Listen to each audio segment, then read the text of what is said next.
Lolly ho! And welcome to a test. You know we love to sim for Jojo, and we take like every excuse that we, mostly I, actually, can simp about that series. So we bought something that we can actually not use in our country or just at our home. Because this is the American import of Jojo's Bizarre Adventure Vento Oreo Part 2. Which was released on February 16th in 2021. So it will have a birthday next month. And yeah, it is just the American release. So the Blu Ray is region locked. Yeah, and we are just that desperate to get something from Golden Wind in Blu Ray format, because right now there is still no sign of the British release of Jojo's Diamond is Unbreakable or Golden Wind for now. We're hoping every day that it might change, but well, a year has passed and there is still no trace of a release in The United Kingdom. In the United Kingdom or Europe with English dub. There is an Australian release, but this is unfortunately too expensive to import, yes.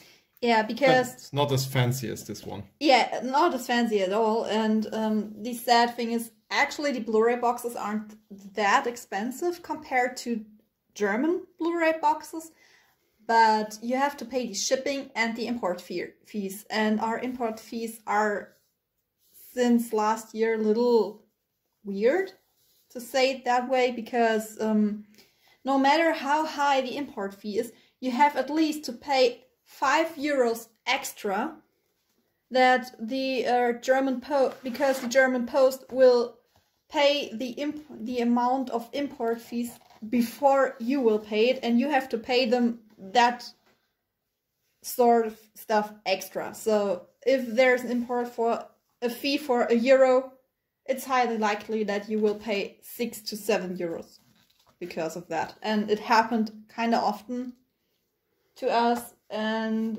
yeah, that's an amount of money. If you think that maybe once a month you have to pay that import fees, and it's €5, it is like €60. That's $70 about. And so that's not really that cheap, and it's kind of sad. So we're still hoping that there might be a Blu-ray release in the United Kingdom, because we are kind of unlucky, usually, because we know if we buy the the Australian box, there will be like 2 weeks later a British announcement, and that translated us buying the Australian boxes were literally in vain, because we could have just bought the British then. Which sometimes come with fancy extras. Yeah, that's true. So, and here you got the booklet. Yeah, spoilers ahead, I guess. But I believe since it's been a year since the release of this Blu-ray, everyone that's interested already knows the story. Well, but still. There's kind of synopsis of the episodes. This will go on for a bit. It's kind of hard. The paper feels kind of weird. Not so cheap, but not as expensive as I hoped it to be.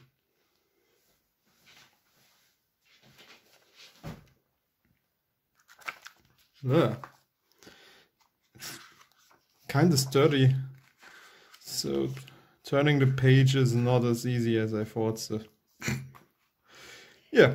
You know what I think? The kind of funny thing is, because of the trading card game we showed in some other videos, it's called Weiß Schwarz. Jojo Part 5 Golden Wind has a set. And the funny thing is, the card with that artwork with Giorno and Golden Experience Requiem is actually the foil version of a card. So it's like a curse, because everywhere you go and whatever you watch on anime, if there's a Viz set of it, you're like, oh, that's a card, that's a climax. Yeah, that's kind of funny. And you have the English version. So, oh, nice touch to it. Oh, come on. Focus. It won't focus. Ah, now it will. Yeah, it even says volume 2. So basically this volume starts, yeah, you could say after the first main plot change happened. I don't want to say too much because maybe still some people don't want the spoilers or something, but actually you've seen so much right now for the booklet. Yeah. So kind of sad for me, because in that part, or in that volume, my favorite character won't show up that much anymore. At least he won't have any text. So it's kind of sad. Yeah. So, and as we mentioned, because we live in Europe, there's no way that we can play a Region A design if you don't ever have seen one. You want to turn it around. That means that you can only play this on players that were sold in Canada, Canada and the United States. So the North American continent. Pretty much. And Region B, for example, is the region of the United Kingdom, Europe and Australia. So no chances playing this on, for example, on British PlayStation 4. Yep. If you have only these things to play Blu-rays and DVDs, good luck, this won't play. But any Blu-ray drive on your PC should do the trick. Since they are not region locked and PC master race and stuff. Well, bad for us because we don't have one. Yeah, we're just hoping to get in on a garage sale or something like that, that we might get an American Blu-ray player for not that expensive, because we live in a region that has several Americans. So there might be a chance. I can remember in older garage sales where they sold American PlayStation 2s. But that is a long time ago, before all that stuff that's happening to the entire world right now. But no matter what's going on to the world. What's on the back? You sure? Oh, yeah. Sorry, I didn't pay attention. I noticed. Yeah. So, what do you think of this Blu-ray release? Do you think it's kind of good, or you say for limited edition this is pretty weak? On the other side, you have 3 Blu-ray discs containing more than 1 cour of anime. Yeah, it's 18 episodes, or 19. We have to say, even though we don't have the English release of part 5 in our region, we had the chance to watch a little of the English dub, and as for now, I really think the dub in English is quite good. They changed some things, like when Diavolo is caught in, you know what, in Japanese he's like Kuwa all the time. It sounds kind of odd. And in the English version, as the voice actor said, they would call it like the broken car engine, because he's like, what the, all the time. Yeah, I think that's a nice touch. The only thing I really hate, and that's no matter where you will buy the English versions, it's even in the mangas, are the localized names. But since copyright won't go away that easily, we have to deal with it. At least we know most of the voice actors hated it as well. What, the voice actor of the Bakyu was it, right? Yeah, he didn't like the line. I think it was, let's jam Moody Jazz. Yeah, and as we all know, it's called Moody Blues. And yeah, so the only good thing is some of the localized names of the stands are kind of funny. Like in the Part 6 Netflix version, there will be a stand called Flaccid Pancakes. Yeah, go figure what that properly could mean. To be honest, I couldn't compare the two names that should belong to each other in this case. As I read it on the Wikipedia article, I was like, huh? Hey, I told you. It's Limp Bizkit. So sometimes you get the idea where they got it from, like Sticky Fingers and Zipperman. Yeah, I still don't like Zipperman, to be honest, but still, I could get where they got the idea from that, but yeah. Yeah. Good news on the German release. We still don't have any changes in the localized names because... We're in Part 3 right now, so there wasn't really a change on these stand names, and they just proudly told us there won't be a change in the stand names in this part. And we're like, yeah, who would change these stand names if they were named after the tarot cards?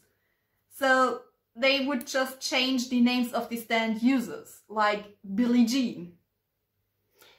Or Cool Eyes. Steely Dan.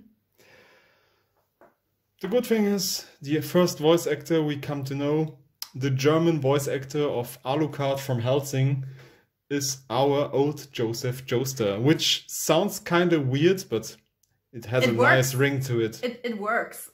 We really could imagine that this would be kind of great. We just hope that the choice for Jotaro is another one than in the Netflix dub, to be honest. Yeah, German Netflix dubs aren't usually that... You can tolerate them, but either you go watch it English or Japanese. Yeah, we had the same issue with Fate Apocrypha in the Netflix dub. When they said to Noble Phantasm, they called it Magical Phantasma, just roughly translated, and it's just so weird because we also in our German dub we call it Noble Phantasm. There is no translation of it. But, well, Netflix said it is now.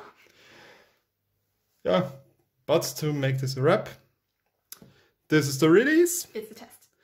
We bought it because we think it looks kind of fancy and still hoping that maybe we could play it. And I need more support for my rabbit hole. So, tell us, did you think the standard edition of the Americans do just as well, or did you say, no, the Australian release, or I'm just here and waiting? For the record, we did not pay as much as the original release was. We were lucky to buy it on a eBay auction. So we paid a little less, but we had still to pay the import fees and stuff like that, so... That doesn't matter to me. It is a little less, but not much. So, as mentioned, let us know what you think of this release. Do you prefer the English ones from the United Kingdom or this one? Have a great day!